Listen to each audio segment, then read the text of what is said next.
இங்கே கூடியிருக்கும் என் குடும்பத்தை சேர்ந்தவர்களே, என்னை ஆளாக்கிவிட்ட ஆல் த யூடியூபர்ஸ் அண்டு பத்திரிகையாளர் அன்பர்களுக்கும், இந்த இடத்தை அளித்திருக்கும் அன்பு சகோதரர்களுக்கும், நிர்வாகத்திற்கும் என்னுடைய வணக்கங்களை கூறி, நான் சாமிநாதனை தனிப்பட்ட முறையில் அவனை சொன்னோம்னா பெரிய குழப்பமாயிடுச்சு எனக்கு. சுவாமிநாதனா இல்லை வெறும் சாமிநாதனான்னு அது படித்து பார்க்குறேன். இங்கே யூ இருக்குது, அங்கே யூ இல்லை, ஒருவேளை இவர் வேறு அவர் வேறு யாருன்னு என்னென்னு அந்த ஒரு டவுட் வந்தது எனக்கு. ஐ ரியலி அப்ரிஷியேட் அந்த ப்ரொடியூசர்னா அப்படி தான் இருக்கணும், சோகமாக இருக்கணும், சிரிச்சிட்டானா ஒம்பாயிடும். கேஆர்ஜி சார்னு ஒரு பெரிய தயாரிப்பாளர், அவருடைய அண்ணன் சினிமா கம்பெனியில் அவர் படத்தில் நடிக்கிறேன். ஒரு தடவை அந்த ஹோட்டலில் எப்படின்னா பின்னாடி நடந்து போனோம்னா இந்த ஜன்னல் எல்லாமே பின்னாடி இருக்கிற இந்த ஜன்னல் வழியாக பார்க்கலாம், ஈஸியாக தெரியும். அப்போ பார்க்கும்போது இவர் காலையில் வெறும் பேர் பாடியாக இருந்தார். அவர் குளிச்சுட்டு சாமி கும்பிட்டுட்டு அந்த செயின் மோதிரம் எல்லாத்தையும் போட்டுட்டு இப்படி பார்த்துட்டு எல்லாத்தையும் கைட்டி வச்சுடுவார். ஏன்னா அங்கே வரும்போது ஃப்ளோருக்கு வரும்போது சோகமாக வருவார். நாங்கள் ஏதாவது கேட்டுட்டா கேட்டிருக்காங்கடா அது வாங்கி வந்து கொடுப்பா, அவர் வாங்கிட்டு வந்து கொடுப்பான்னு சொன்னதுலேயே நம்ம சாப்பிடவே மாட்டோம், அந்தளவுக்கு இருக்கும். அது ஐ திங்க் ராஜதந்திரம்னு படம் விசு சார் டைரக்ஷனில் படம். அது மாதிரி சாமிநாதன்கிட்ட எனக்கு பிடிச்ச விஷயம் என்னென்னா சோகமாகவே இருப்பான். அப்படி தான் இருக்கணும். அவனை சிரிக்க வைக்கிறதுக்குள்ளே போதும் ஆகிடுது. ஏன்னா அவன் ஃபுல்லாக உள்ள டென்ஷன் இருக்குது. இந்த படம் 1 கோடிக்கு எடுத்துருக்கலாம், 10 கோடிக்கு எடுத்துருக்கலாம், 20 கோடிக்கு எடுத்துருக்கலாம். எல்லாமே பணம் தானே. இது என்னென்னா கேஆர்ஜி சார் தான் திருப்பி ஞாபகம் வர்றாரு. நான் அப்போ ராமன் படத்துக்கு திருச்சிக்கு போகிறேன். அதை ஃபஸ்ட்டு படம் நானும் பிரபுவும் ஒன்றா சேர்ந்து நடிக்கிறோம், சூரப்புலின்னு. அதுக்காக நாங்கள் டேட்டை கொடுத்துட்டேன். அப்போ என்னை கேஆர்ஜி இப்போ கேட்டார், மோனே டேட்டை கொடுக்குறோடா. இல்லைப்பா நான் சூரப்புலின்னு படத்துக்கு கொடுத்துருக்கேன் அப்படின்னு சொன்னேன். அப்போ அவர் சொன்னார், டேய் நான்லாம் பணம் கொடுக்குற ப்ரொடியூசர்றான்னு, மற்ற அவன்லாம் என்ன பருத்தி கொட்டை புண்ணாக்கா தரான், எல்லாம் பணம் தாங்க தரான்னு சொன்னேன். அது மாதிரி தான் இப்போ சாமிநாதனுக்கும் சொல்கிறேன். டோன்ட் திங்க் நம்ம சின்ன படம் பெரிய படம்ன்றதே பேசவே கூடாது. இந்த வாரத்திலே பெஸ்ட்டு பிக்சர் இதுதான் அப்படின்னு சொல்லும் போது நமக்கு சந்தோஷமாக இருக்குது, அது வேறு விஷயம். ஆனால் எனக்கு நல்ல நம்பிக்கை இருக்குது.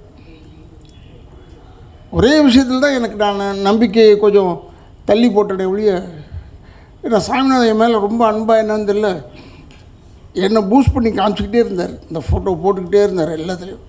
அப்புறம் கூட ஸ்ரீ நிற்கிற மாதிரியும் செஞ்சிட்டார். அதை பார்த்தா நீங்கள் ரொம்ப பேர் கேட்டாங்க, இல்லை சார் காட்ஃபாதர் மாதிரி படமா சார்ன்னு. ஏன்ப்பான்னு கேட்டேன். இல்லை பக்கத்தில் ஸ்ரீ நிற்கிறாரு, நீங்கள் உட்காந்துருக்கீங்க, அப்போ இது ஏதோ அது ஏன் காட்ஃபாதர்னு சொல்கிறீங்க? ஏன் நம்ம ஊரில் படமே இல்லையா? படம் இருக்கும், நம்ம முதலே இருக்கும். எப்பவுமே நமக்கு அது ஒரு பெரிய பெருமை. வெளிநாட்டுக்காரனை பற்றி பேசிக்கிட்டே இருக்கல நமக்கு ஒரு பெருமை. இப்போ பாருங்கள், இந்த படம் தான் நிற்குது, இந்த படம் தான் ஓடுதுன்னு சொல்கிறாங்க எல்லோரும். அவர் சாமிநாதன் சொல்லும்போது எனக்கே ஆச்சரியம். நம்ம படம் நல்லா ஓடுதுங்க, அந்த ஆடியன்ஸில் பேசுகிறாங்க. ரொம்ப ஒவ்வொரு ஆங்கிளில் அவங்க பேசும்போது நமக்கு ஓஹோ நம்மளும் தயாராகிக்கணும்னு. ஆனால் எனக்கு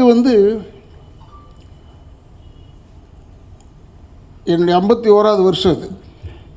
இந்த 51வது வருஷத்தில் ராதாரவியை மெயினாக போட்டு ஒரு படம் ஓடுதுன்னா அது இந்த கடைசி தொட்டை தான்.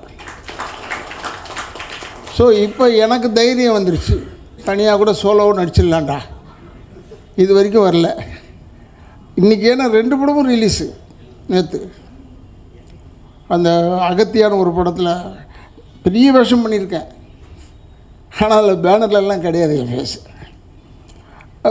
வியாபாரம் இல்லைல்ல, நம்ம வியாபாரம் மூஞ்சிகளை மட்டும் போட்டிருக்காங்க.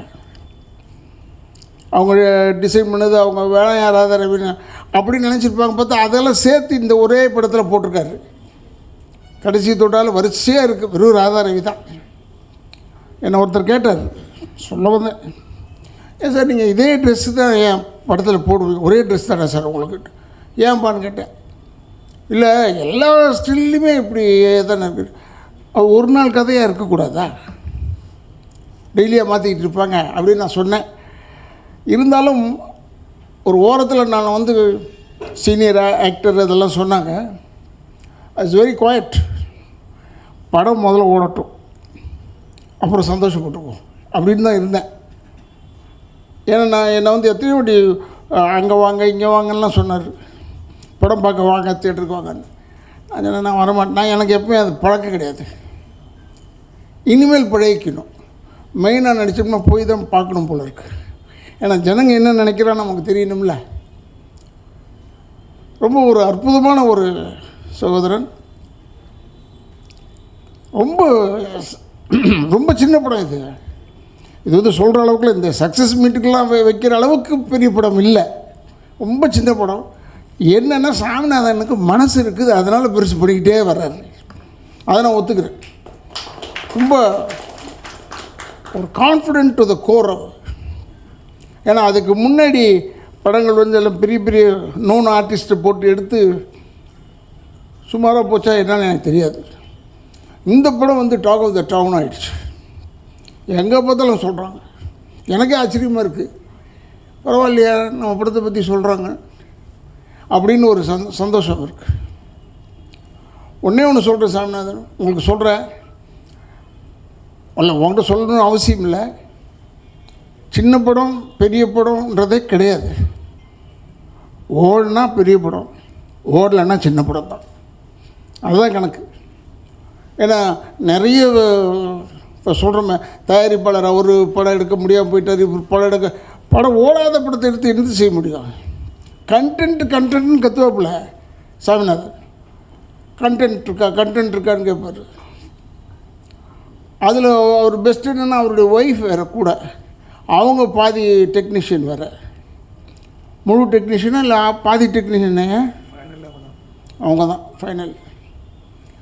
அண்ட் இதில் வந்து வெரி நைஸ். அங்கே ஷூட்டிங் எடுக்கல, குடும்பமாக இருப்போம்னு சொல்ல, அதுதான் அங்கே எல்லாருமே குடும்பமாக இருந்தால் அவங்க அக்கா வர்றது, அவங்க சம்சாரம் இருக்கிறது, இதெல்லாம் வந்து ஃபேமிலியாக அப்படியே பேசிக்கிட்டே இருக்க வேண்டியது தான். எனக்கு ஸ்ரீகிட்ட பிடிச்ச விஷயம் என்னென்னா,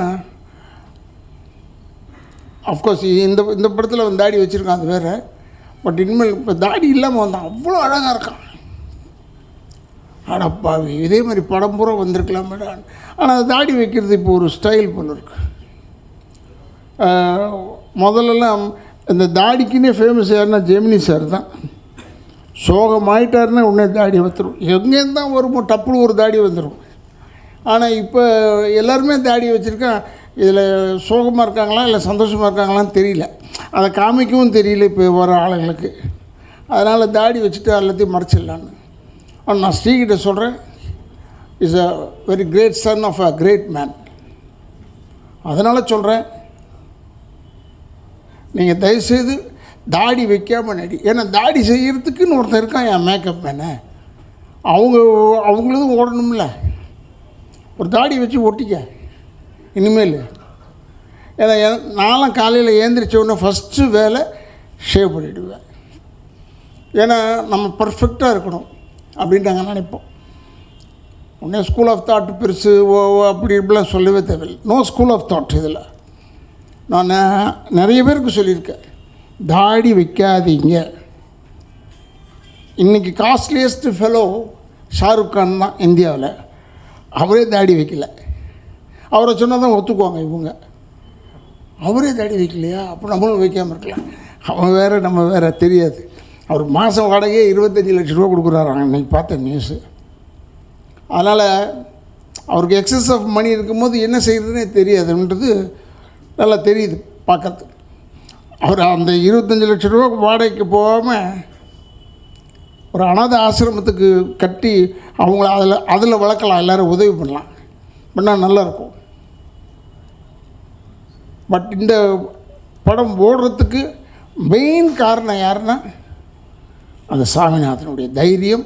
சாமிநாதன் தான் அவன் நல்ல மனசுக்கு பிரமாதமாக ஓடுது. இல்லைன்னா நான் இந்த சத்யா எனக்கு சொந்தக்கார மாதிரி சத்யா நொய்யின்னு ஃபோன் பண்ணிகிட்டே இருப்பான் அப்பப்போ. எப்பா வந்துடுறீங்களாப்பா, எப்போ அங்கே வந்துடுறீங்களாப்பான்னு. என்னங்கடா இது சத்யா தொல்லை பண்ணுறானே. அப்புறம் சாமிநாதன் ஒரு பக்கம் ஒரு ஃபோன் வந்து எனக்கு வந்து சொல்லிட்டோம்னா கேட்டுக்கிட்டே இருப்பேன். நேற்று நான் ரெடி ஆகிட்டேன் இந்த ஃபங்க்ஷனுக்கு. நேற்று நான் ரெடி ஆகிட்டு கேட்டேன், நான் எத்தனை மணிக்கு வரணும், நாளைக்கு வரணும். ஐயோ அவ்வளோ நேரம் இருக்கா, 24 மணி நேரம் டைம் இருக்கா? நான் நேற்று ரெடி ஆகிட்டேன். இவெல்லாம் சத்யா வந்து ஃபோன் பண்ணிக்கிட்டே இருந்தேன். என்னடான்னு கேட்டால் ஏதாவது ஒரு இந்த படம் ஒரு படம் ரிலீஸ் ஆகிறதுக்கு உழைப்பவர்கள் மட்டும்தான் தேவைன்றதுக்கு ஒரு பெரிய உதாரணம் இந்த ப்ரொடியூசர் சாமிநாதனும் சத்யாலாம். ரொம்ப எனக்கே ஆச்சரியமாக இருந்தது. அந்த படம் ரிலீஸ் ஆகி ஃபஸ்ட்டு ஷோ ஓடினதுக்கப்புறம் தான் இவங்க ஓஞ்சாங்கன்னு நினைக்கிறேன். அது வரைக்கும் ஓயறதா இல்லை. I really appreciate. எனக்கெல்லாம் உண்மையிலே சொல்கிறேன், 51வது வருஷத்தில் போய் ஒரு படம் பிரமாதமாக ஓடி எனக்கு ஒரு நல்ல பேர். மெயினாக என்னை போட்டு ₹1 சீந்த மாட்டான் என்னை போட்டால். ஏன்னா நான் பண்ணுறதே என்ன வில்லன் வேஷம் பண்ணியிருக்கேன். ஆனால் நான் நல்லா பண்ண படமெல்லாம் தெரியவே தெரியாமல் போயிடுச்சு. உதாரணத்துக்கு பிசாசு ஒரு படம், அப்புறமா வந்து சூரியன் சட்டக்கல்லூரின்னு ஒரு படம் நடித்தேன். ரொம்ப பேருக்கு தெரியாது அந்த படம். நல்ல படம், நல்ல கேரக்டர் எனக்கு. அதான் சொன்னேன், என்னை நல்லவனாக போடாதடா, என்னை கெட்டவனாக போடு. ஒரு 2 பேர் கெடுத்த மாதிரி இருந்தால் ஜனங்க சந்தோஷப்படுறாங்க. நான் வந்து ரொம்ப நல்லவனாக இருந்தால் ஒத்துக்க மாட்டுறாங்க. அதை சொல்ல துடிக்குது மனசில் தான் அந்த பாட்டு பூவே பூவே. அந்த படம் சுமாராக தான் போச்சு. ஏன்னா நான் ரொம்ப நல்லவனாக நடிச்சிட்டேன் அதில். அதே மாதிரி அடைக்கலம்னு ஒரு படம், தம்பி பிரசாந்த் நடித்த படம். அதில் நான் ஒரு நல்ல தாய்மாமன் கேரக்டரு. ஆனால் படம் அவ்வளோ ஓடல. இதில் கொஞ்சம் வந்து இதில் ஆக்சுவலாக கெட்டவன் தான். இதில் பார்க்கறதுக்கு நல்லவ மாதிரி இருக்கிறேன், ஆனால் எண்டில் கெட்டவன் தான். பழி வாங்கிறதுக்கோ எதுக்கோ கொலை தானே. என்னென்ன நான் இப்போ நான் உட்காந்துருக்கும் போது என்னால் உட்கார முடியல. ஏன்னா எல்லோரும் ஸ்ரீ ஆகட்டும், டைரக்டர் ஆகட்டும், எல்லாருமே வந்து அப்பா அப்பான்னு சொல்கிறாங்க. என்ன இது வேறு சொல்லிவிட்டு இது வேறு என்ன அரசியலில் மாட்டி விட்ருவாங்க போல இருக்குது. இல்லை இல்லை நான் எதாவது தப்பாக சொல்லிட்டேனோ? இல்லை, ஏன்னா அவங்கவுங்க கெஞ்சுறாங்க, என்னை அப்புறம் கூப்பிடு, அண்ணன் கூப்பிடு, தம்பி கூப்பிடு. நம்ம கெஞ்சவங்க கொள்ள சும்மா உட்காந்துருக்கோம், அப்பா அப்பா அப்பா அப்பா அப்பா அப்பா அப்பான்னு கூப்பிட்றாங்க. அப்போ நான் நினச்சிக்கிட்டேன், பரவாயில்ல இவங்க சொல்கிறதுக்கும் ஒத்து போகுது இப்போ. ஆனால் வெளியே தெரிஞ்ச ராதா ரவி வந்து நமக்கு எதிர்ப்பானவன், அதனால் சொல்லிட்டு போகிறாங்க. அதுக்காக பயந்தேன் நான், ஏன் இவங்க திருப்பி அப்பா அப்பா அப்பான்னு கூப்பிட்றாங்கன்ட்டு. பட் ஒன்று தெரிஞ்சுக்கணும், சுமையை தூக்குபவன் தான் தந்தை. அதனால் அந்த சொல்லும்போது எனக்கு பெரிய சந்தோஷம். இந்த படம் நடிக்கிறேன், சாமிநாதனுடைய மேற்பார்வையில் தான் அந்த படம்.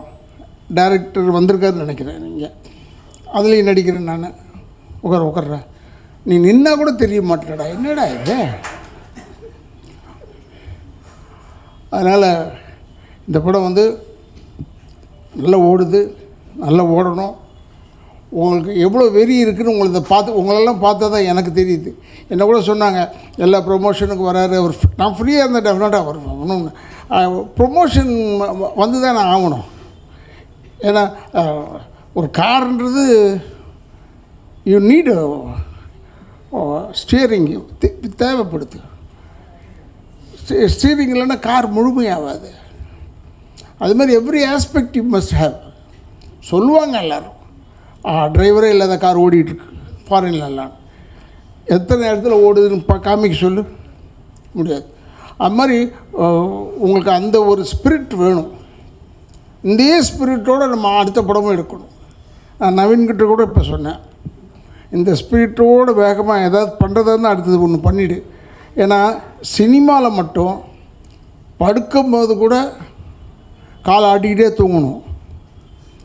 கால் ஆட்டாமல் தூங்கணும், போயிட்டான் போல இருக்குன்னு வேற ஆளை போட்டு போயிடுவாங்க. அதுவும் இப்போ எல்லாருமே சொல்கிறாங்க. நான் பார்த்தேங்க, நிறைய படம் பார்த்துட்டேன். எனக்கு ஒரு படம் மண்டையில் ஏறல. யார் நடிகர்னு தெரியல எனக்கு. First point. கொஞ்சமாக தெரிஞ்ச நடிகரில் 2 பேரை போடலாமுன்னா இல்லை இல்லை இல்லை அப்படின்னு. இது எப்படின்னா, தானு சார் படத்தில், நான் அந்த பேரை சொல்கிறேனே, தானு சார் படத்தில் ரஜினி சார் வச்சு கபாலி தான் எடுத்தார். ரஞ்சித்துடைய ஃபஸ்ட் படம் கபாலி. அந்த படம் எடுக்கும்போது நான் தானு சார்கிட்ட எப்பவுமே நல்லா பழகும்போது கேட்பேன். ஏன்னா எனக்கு நடிக்க மட்டும்தான் தெரியும். கேமரா முன்னாடி நடிப்பேன், நல்லா நடிப்பேன். அப்புறமா எல்லாம் ஃப்ரெண்ட்ஸ் ஆகிடும். நான் கமலஹாசன் மாதிரி எல்லா லைனும் கற்றுக்க மாட்டேன். அவன் உண்மையான அறிவாளி. அவன் பொறுமையாக எல்லாத்தையும் கற்றுக்கிட்டு அவ்வளோ செய்கிறான். நமக்கு அந்த வேலை கிடையாது, வெறும் நடிப்பு தான். வெறும் நடிப்பு இருக்கிறதும் நல்லது தானே. ஒன்று தெரிஞ்சால் போதும் நமக்கு. நிறைய தெரிஞ்சு உள்ளே போட்டுக்கிட்டு நம்மளால் அவஸ்தைப்பட முடியாது. நான் என்னை கூட சில பேர் கேட்டாங்க, ஏங்க நீங்கள் டைரக்டர் ஆகலையான்னு. ஆயிருப்பேன், பட் கொலை கேஸில் உள்ளே போய்டுவேன், பரவாயில்லையான்னு கேட்டேன். ஏன்னு சொன்னாங்க. சரியாக நடிக்கலன்னா கோவம் வரும், எதுக்கு இது தொல்லை, பெஸ்ட்டு நடிகனாக இருக்கிறது தான் பெஸ்ட்டு. டைரக்டர் ரொம்ப கஷ்டமான விஷயம். நவீன்லாம் என்கிட்ட அதாவது என்னை நினச்சிக்கிட்டு இருப்பான், மாட்டிகிட்டு தவிப்போமோன்னு. நான் ஒன்றுமே பேசவே இல்லை. ஸ்டார்ட் கேமரான்னு ஆக்ட் பண்ணுவேன், கட்டுன்னா போய் உட்காந்துருவேன். எங்களை நல்லா கவனிச்சுக்கிட்டாப்புல சாமிநாதன். என்ன ஒன்றுன்னா 4 நாளைக்கு கேட்டு 2 நாள் தான் யூஸ் பண்ணி அனுப்புவார். 2 நாள் இங்கேருந்து கொடைக்கானல் போயிட்டு வருவேன், அப்புறம் திருப்பி இப்படி தான். பட் நீங்கள் ஒன்று தெரிஞ்சுக்கணும், உங்கள்கிட்ட சொல்கிறேன். இப்போ கூட பேசும்போது சொன்னீங்க, இந்த படத்தில் தான் எனக்கு கால் ப்ராப்ளம் ஆகி 2 முட்டியும் ஷூட்டிங்கை கேன்சல் பண்ணிட்டு வந்துட்டேன். இது என்னுடைய 51 வருஷத்தில் படமே ஷூட்டிங் என்னால் கேன்சல் ஆனது கிடையாது. இதான் ஃபஸ்ட்டு டைம் நான் சொன்னேன். ஒரு 2-3 நாள் என்னால் முடியலப்பான்னு வந்து ஆப்ரேட் பண்ணிக்கிறதுக்கு முன்னாடியே ஷூட்டிங்கை முடிச்சிட்டேன். ஏன்னா இதில் தான் இந்த படிக்கட்டு ஏறாமல் முடியாமல் பண்ணதெல்லாம் வந்து சாமிநாதன் தான் காரணமே. சாமிநாதன் தான் படிக்கட்டில் இப்போ டக்குன்னு ஏற முடியல, அதை பிடிச்சி தான் ஏறணும். ஏன்னா அதை பார்த்தா நம்மளும் உடனே ராதாரவி தாங்கி ஏறி வந்தார், நடக்க முடியாமல் இருக்கார். எப்படியாவது என்னை கெடுத்துடணும், சினிமாவில் வரக்கூடாதுன்னு நினைக்கிறாங்க. நான் என்ன செய்ய முடியும்? நான் தான் சொன்னேன், டபிள்யூ யூனியன் எலெக்ஷன் அப்போ தான் அந்த கால் ஆப்ரேஷன் ஆகி க்ரச்சஸோடு போனேன் உள்ள. ஒன்றும் சாவலையாடாங்க ஒருத்தன் கேட்டான். அதாவது என்னுடைய சாவில் ஒருத்தர் சந்தோஷப்படுறான் பாரு. ஏன்னா நான் தொந்தரவாக இருக்கிறேன்னு நினைக்கிறேன், அவனுக்கு சிரமமாக இருப்பேன்னு நினைக்கிறேன். நான் ரொம்ப சிரமமானவன் தான். பக்காவாக இருக்கணும், கரெக்டாக இருக்கணும். எல்லாம் கரெக்டாக இருந்தால் எல்லாம் நல்லது. அது மாதிரி எல்லாம் கரெக்டாக இருந்தது. படம் சக்ஸஸ் ஆகிடுச்சு. இந்த படத்தை இந்த கடைசி தொட்ட படத்தை பெருசாக எடுத்திருந்தா நிறைய செலவு பண்ணி ஒரு 10 கோடியோ 20 கோடியோ எடுத்திருந்தால் இந்த அளவுக்கு ஓடாமல் இருந்திருக்கும். இப்போ ஓடுது. ஏன்னா எது தேவையோ அதை மட்டும் எடுக்கிறோம். அப்போ ஒரு சின்ன படம் சொல்கிறோம், சின்ன படம், அது பெரிய படம். சின்னது பெருசுன்றதே கிடையாது. இப்போ இனிமேல் இது பெரிய படம் தான். இப்போ யாசர் பேசும்போதெல்லாம் சொன்னானே, ரவி சார்கிட்ட நாங்கள் எனக்கு உண்மையாக அடையாளம் தெரியல இந்த பேரை, அதனால தான் வீட்டுக்கு வேடான்னு சொன்னேன். ராட்சசன் படத்தில் நடிச்சிருக்கேன் சார் சொன்னான். எதில்டா நடிச்சிருக்கேன்? ராட்சசனா?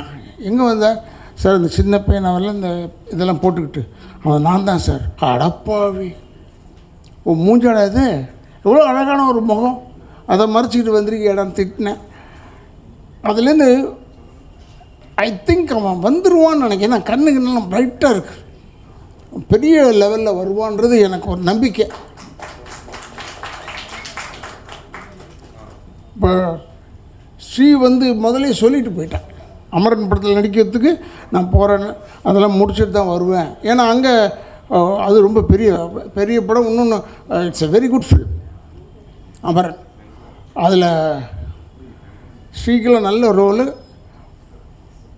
அதுக்கு மேலே ஏன் இதுக்கு மேலே இல்லையே ஸ்ரீன்னு நினச்சோம்னா, அப்போ வந்து அந்த சாய் பல்லவிலாம் எடுத்துருக்கணும். சாய் பல்லவிலாம் நடிச்சது நான் எல்லோரையும் நடிக்க வைக்கணுமே, அதனால தான் கொஞ்சம் கொஞ்சம் அப்படி பிரித்து கொடுத்துருப்பாங்க. But you done very well. இது உனக்கு இதுவும் ஒரு சக்ஸஸ் படம். இனிமேல் ஸ்ரீ அடுத்த படத்தில் போட்டு தான் ஆகணுன்ற லெவலில் கொண்டாந்துட்டான். ஏன்னா ஒரு படம் ஓடிடுச்சு, இன்னொரு படம் ஓடிடுச்சுன்னா அடுத்தது கொண்டாந்துருவாங்க. இப்போ நான் கூட தைரியமாக இருக்கிறேன். கொஞ்சம் கேப், ஒரு 1.5 வருஷம் கேப் விட்டுட்டேன் சினிமாவுக்கு. இப்போ சொன்னால் கேட்குறாங்க, ஆனால் நல்லா ஆகிட்டீங்களாண்ணே. ஓ, அப்போ எல்லாருக்கும் தெரியுது உடம்பு சரியில்லைன்னு, ஆனால் நல்லானது மட்டும் தெரியல பாரு யாருக்குமே. நல்லது தெரியக்கூடாது, அதுக்காக சொல்கிறேன். ஆனால் நான் கேட்டேன், நான் வாய்ப்பு கேட்டுருவேன். ஏன்னா நடிக்க தானே கேட்குறோம், நான் சொத்து சுகமாக கேட்குறோம் உங்கள்கிட்டருந்து. நடிக்க வாய்ப்பு உனக்கு கொடுக்க முடிஞ்சால் கொடுங்க, அவ்வளோதான். ஏன்னா நம்ம ஆக்டிங் தெரிஞ்சோ தெரியாமலும் இந்த லைனில் வந்துட்டேன் நம்ம. அதனால் இனிமேல் வந்து நான் சினிமா வேணாம்னு சொல்லி போனோம்னா நான் தான் கஷ்டப்படுவேன், சினிமா கஷ்டப்படாது. யார் வந்தாலும் போயிட்டே இருக்கும். புரட்சி தலைவர் இறந்து விட்டார், நடிகர் திலகம் போயிட்டார், ஜெமினி சார் இல்லை, ஜெய்சங்கர்னு இல்லை, படம் நின்றுடுச்சா நான் ஓடிக்கிட்டே இருக்கு. யாரோ ஒருத்தங்க நடிப்பாங்க, யாரோ ஒருத்தங்க வருவாங்க. சினிமா மட்டும் வாழ்ந்துக்கிட்டே இருக்கும். என்ன சுருங்கி வாழும் போவேன். ஏன்னா தேட்டர்லாம் இனிமேல் சின்னதாகிடணும். பெரிய தேட்டராக இருந்ததுன்னா முடியாது, தம் கட்ட மாட்டுறாங்க. இப்போ நிறைய தேட்டர்ஸ்லாம் இப்போ உதயம் காம்ப்ளெக்ஸ்லாம் இடிக்கிறாங்கன்னும் போது மனசு சங்கடமாக இருக்குது, வேதனையாக இருக்குது. முதல்ல சின்னதாக கட்டியிருந்தாங்கன்னா பரவாயில்ல, முதல்ல பெருசாக கட்டிட்டாங்க. அப்போ இருந்த தாட்டுக்கு அது நல்லது, இப்போ இருந்த தாட்டுக்கு இடிக்கிறது நல்லது. But anyway we have done a very good film. ஏன்னா என்னுடைய வாழ்க்கையிலேயே ஃபஸ்ட்டு சக்ஸஸ்ஃபுல் மீட் இப்போ தான் வந்து உட்காந்தேன். இந்த ஒரு படத்துக்கு தான் வந்திருக்கேன். ஏன்னா இந்த சக்ஸஸ் மீட்டுன்றது இப்போ ஃபேஷன் ஆஃப் த டேவாக என்னன்னு எனக்கு தெரியாது. இன்னொன்று தெரிஞ்சு வச்சுக்கோங்க, டைரக்டர் நவீனுக்கு சொல்கிறேன், don't say it's pan India ஃபில்ம்னு சொல்லவே சொல்லாது. பேன் இண்டியா ஃபில்ம் இப்போ உருவாகலை. இப்போ போய் அந்தந்த ஸ்டேட்லேருந்து ஒவ்வொருத்தராக கூப்பிட்டு பண்ண சொல்கிறாங்களே, அது அல்ல, அது பேன் இண்டியா அல்ல. ஏன்னா அதுக்கு முன்னாடி பேன் இண்டியா பண்ணியாச்சு. நாகேஸ்வர ராவ் நடித்தார், முதல்ல தமிழ் படத்தில் நடித்தார், அப்புறம் தெலுங்கு படத்துலேயும் நடித்தார், அது பேன் இண்டியா தான். என் டி ராமராவ் நடிச்சிருக்காரு, அதுவும் பேன் இண்டியா தான். ஏன் ராஜ்குமார் சார் நடிச்சிருக்காரு, அதுவும் பேன் இண்டியா தான். வேறு ஸ்டேட்டுக்கு போய் ஆளை போட்டாலும் பேன் இண்டியா தானே. அதனால் இப்போ ஒரு புது வார்த்தைங்க வந்துருச்சு, பேன் இண்டியா. 90 கிட்ஸ்ன்னு கேட்குறாங்க என்ன, 90 கிட்ஸுக்கு புரியணும் சார்ன்னு. யார் அவன் 90 கிட்ஸ், யார் அதுன்னு கேட்டேன். இல்லைங்க 90 பிறந்தீங்களான்னு. 90 பிறந்துட்டு அவங்களுக்கு இதெல்லாம் தெரியாத, அவங்கக்கிட்ட நம்ம கற்றுக்கிற லெவலில் இருக்குது அது 90 கிட்ஸு. அப்புறம் அவர் எஸ் ஆகிட்டாருன்னு சொல்கிறாங்க. என்னென்னா எஸ்கேப்பான், அது எஸ் ஆகிட்டாருன்னு. இதெல்லாம் இப்படிலாம் சுருக்கி இறுக்கி பேசுகிறது உங்களுக்கு சந்தோஷமாக என்னன்னு தெரியாது எனக்கு. தயவுசெய்து எல்லோரும் மொழி வந்து எல்லாருக்கும் புரிகிற மாதிரி தான் நான் தமிழில் தானே பேசுவோம். ஸோ உங்களுக்கு ஒன்றும் தொந்தரவு பண்ண வேணாம், தமிழில் பேசு, அதில் பேசாது இதில் பேசாதுன்னு சொல்ல தேவையில்லை. பட் எது எப்படி இருந்தாலும் அற்புதமான படம். இந்த கடைசி தோட்டா படம் it's a good, very good film. அதாவது இவ்வளோ ஷார்ட் அண்ட் ஸ்வீட்டாக எடுத்திருக்காருன்றதுனால தான் சாமிநாதன்ட்ட சொன்னேன், அடுத்து நான் கூட படம் பண்ண போகிறேன்டா, இப்போ நீ வந்து தான் எனக்கெல்லாம் செஞ்சு கொடுக்கணும்னு சொன்னேன். ஏன்னா இது எப்படிலாம் போய் இல்லை கொஞ்சம் வாங்கிக்கோ, உங்கள் சம்பளத்தை கேட்காதீங்கப்பா, இவ்வளோண்டு வாங்கிக்கிங்கன்னு சொல்கிறேன்ல, அது மாதிரிலாம் எல்லோரையும் சொல்லி எனக்கு ஃபிக்ஸ் பண்ணி விடு. ஏன்னா நீ வந்து என் படம் தானே சொல்லிட்டு கம்முன்னு விட்டுறாத, உன் படம் எப்படி எடுப்பியோ அது மாதிரி எனக்கு சொல்லிக் கொடு. ஏன்னா எனக்கு உண்மையில் புதுசாக இருக்குது எல்லாமே. இப்போ நடிக்கிறமே ஒழிய பட் புதுசாக இருக்குது. ஏன்னா ரிலீஸ் பண்ணுறதுக்குள்ளே செனை வாங்கிடுதுன்னு சொன்னாங்க. ரிலீஸ் பண்ணுறதுக்குள்ளே போதும் நான் எடுத்தேன். அவனை தான் சொல்லுவான். இல்லை சார் உங்களுக்கு ஒரு ஷோ தான் கொடுக்க முடியும். இப்போ கூட மைக்கில் கூட சொன்னானே, அந்த ஒரு தேட்டரில் ஒரு ஷோ தான் கொடுப்பான்னு சொன்னாங்க. அப்புறமா ஃபோன் பண்ணி 3 ஷோ ஆக்கிடுறோம்னு சொல்கிறாங்க.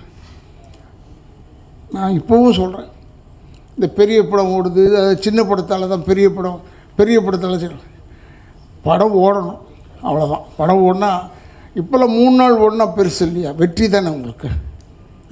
ஏன்னா நான் பார்த்தேன், இந்த அவமானமான ஒரு விளம்பரத்தை பார்த்தேன், வெற்றிகரமான 2வது நாள்னு போட்டான். போச்சுடா, நல்ல வேளை நம்ம முடிகிற தருவாயில் இருக்கும் போது இது மாதிரி போடுறாங்க பேப்பரில். ஏன்னா நான் 25 நாள், 50 நாள், 100 நாள், 125, 200 நாள், 250 நாள்லாம் பார்த்துட்டு 2 நாள் வெற்றி நடைபோடுகிறது 2வது நாள். 2வது நாளுக்கு போயிட்டு ஒருத்தர் சக்ஸஸ், அது 1/4 பேஜ் விளம்பரம் வேறு. அதெல்லாம் பார்த்தோட கொஞ்சம் மனசு வேதனையாக தான் இருக்குது. இல்லை ஜனங்க உள்ளே வர மாட்டாங்க. எதுக்கிட்ட உள்ளே வர மாட்டாங்கன்னு கேட்டால், அன்றைக்கி ப்ரொடியூசர் கவுன்சிலில் கூட தகராறு தான். இல்லை சார், பாப்கார்ன் விலை ஏற்றிட்டான், காஃபி விலை ஏற்றிட்டான். நான் சொன்னேன், நீ டிக்கெட் வாங்கிட்டு வரையே, எதுக்கு வர? படம் தானே பார்க்க வர. அப்படியே போய் அலைஞ்சிக்கிட்டு பாப்கார்ன் வாங்குற, காஃபி வாங்குற, அதை வாங்குற, அதெல்லாம் வாங்காத, அதெல்லாம் விட்டுட்டு வா. அதை விட்டுட்டு வந்தால் நம்மளது நல்லபடியாக போகும்ப்பா படங்கள்லாம். கேடுகட்ட தமிழ்நாட்டில் மட்டும்தான் இப்படி, தமிழ்நாட்டில் மெட்ராஸ் மட்டும்தான், பெரிய சிட்டிஸ் தான் இப்படி. போய் செங்கல்பட்டுலாம் பாரு, நல்லா ஓடுது படம். நம்ம படங்கள்லாம் பிரமாதமாக ஓடுது செங்கல்பட்டுலலாம். ஏன்னா இன்னும் ஜனங்க தரையில் உட்காந்துட்டே பார்க்குற லெவலில் தான் இருக்காங்க. சில இடத்துல, சில ஊரில், ஒரு சில ஊரில் அப்படி கிடையாது, அங்கே மாட்டிக்கிறாங்க. அங்கே இந்த பாப்கார்ன் முக்கியமாக போயிடுது, படம் முக்கியமாக போகல உங்களுக்கு. அதனால் இனிமேல் தயவுசெய்து உள்ளே வரும்போது கும்பிட்டுட்டு சொல்லுங்கள், தயவுசெய்து பாப்கார்ன் வாங்காதீங்க, படம் பாருங்கள். படம் வித்தவுட் இன்டர்வல் படம் ஓடிச்சுன்னா சக்ஸஸ் ஆகிடும்னு நினைக்கிறேன். ஏன்னா அந்த இன்டர்வல் விடுறதுனால தான் தொல்லை. ரிலாக்ஸ் பண்ணவே வைக்கக்கூடாது ஜனங்களை என்று சொல்லி, எனக்கு தெரிஞ்சது பூரா சொல்லிவிட்டு அப்படி இப்படி கொஞ்சம் அப்படி இங்கே அங்கேன்னு சொல்லியிருக்கேன். அது என்ன திருச்சி போடுறாங்களோ போடட்டும். எப்படி இந்த அப்பா வந்துடும்னு நினைக்கிறேன். அப்பா மேட்ரு வந்தாகணும். ஏன்னா கொஞ்சம் நஞ்சம் நாங்கள் நெருங்கி இருக்கலாம்னு நினைக்கும் போது நீங்கள் எப்படி போட்டு எங்களை பிரித்து விட்ருவீங்க. அது கரெக்ட், ஐ டூ அக்செப்ட். ஏன்னா எனக்கு உண்மை அது ரொம்ப ஒரு ஆச்சரியமாயிடுச்சு.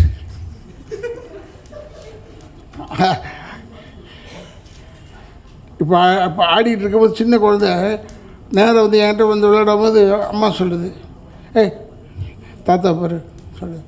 நல்ல வேளை நான் சொல்லலை, அவங்க சொன்னாங்க தாத்தாவை பாருங்க. அதனால் என்னையோ ரைட் அப்பானே போடுங்க, தப்பு இல்லை. நான் பேசுனது எப்பவுமே இல்லைங்க, நான் பேசலைன்னு சொல்லவே மாட்டேன். பேசுனதுன்னா பேசுனது தான் என்று சொல்லி. ஏன்னா ஒருத்தர் வெயிட்டிங்கில் இருக்கார், எப்படியாவது ஏன் இவங்க வரலன்னு கேட்கும்போதே நினச்சிட்டேன், ஆஹா ஒரு ஆள் இருக்காரா இங்கேன்னு. விட மாட்டார். ஏன்னா அவருக்கு இவங்க ஏன் வரல, அவங்க ஏன் வரலன்னா கேட்டார்.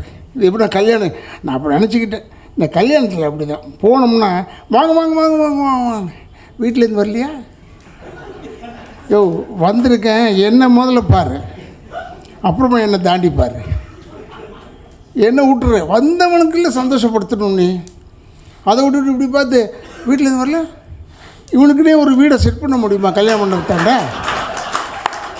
இல்லை சொல்கிறேன், இதை தப்பாக பேசிட்டேண்ணா. இல்லை இவங்களுக்காக நம்ம வீடு இப்போ கல்யாண மண்டபம் எங்கெங்கே இருக்குது. இப்போ முந்தியெல்லாம் கல்யாண மண்டபம்னா நமக்கு தெரியும், ஓரளவுக்கு 2-3 இடத்துல இருக்கணும். இப்போ நிறைய ஆயிடுச்சு, அது தேடி போக முடியுமா நம்ம? அதனால் சொல்கிறேன், நான் வேறு ஒன்றும் தப்பாக சொல்லலை. எதுக்காக சொல்கிறேன்னா, வர்றவங்களை விட்டுறீங்க, வராதவங்களுக்கு தேடிக்கிட்டே இருக்கீங்க. அதனால தான் சொல்கிறேன் அந்த சகோதரனுக்கு, ஏன் அவருங்க வரல, ஏன் இவங்க சார் இல்லை சார், சாரி சார். என்னென்னா அவர் தொடர்ச்சியாக எல்லா படம் ப்ரெஸ் மீட்லேருந்து எல்லாத்துக்குமே எல்லாரையும் சப்போர்ட் பண்ணுறாரு, எல்லார்கிட்டையும் சொல்கிறார் என்னென்னா எனக்கு எல்லோரும் சப்போர்ட் பண்ணுறாங்கன்ட்டு. ஆனால் படம் ரிலீஸ் ஆகிறதுக்கு முன்னாடி அவர் ரொம்ப வருத்தப்படுறாரு. என்ன வருத்தப்படுறாங்க, யாரும் சப்போர்ட் பண்ண மாட்டாங்கன்ட்டு. ஸோ அந்த கேள்வி கண்டிப்பாக நான் கேட்டே ஆகணும். ஏன்னா நாங்கள் நீங்களாம் வரீங்க சொல்லிட்டு தான் நாங்கள் வரோம். ஆனால் நீங்கள் வராத போது எங்களுக்கே ஏமாற்றம். ஆஃபீஸில் போய் நிற்கும் போது ஏன் அவங்க ஃபுட்டேஜ் நீங்கள் ஏன் எடுக்க முடியலன்னு கேட்குறாங்க, என்ன எங்களை கேட்குறாங்க. ஸோ நாங்கள் என்ன பதில் சொல்கிறது, அதனால தான் இந்த கேள்வி கேட்குறோம். இல்லை கரெக்ட், நீங்கள் கேட்குறதெல்லாம் கரெக்ட் தான்.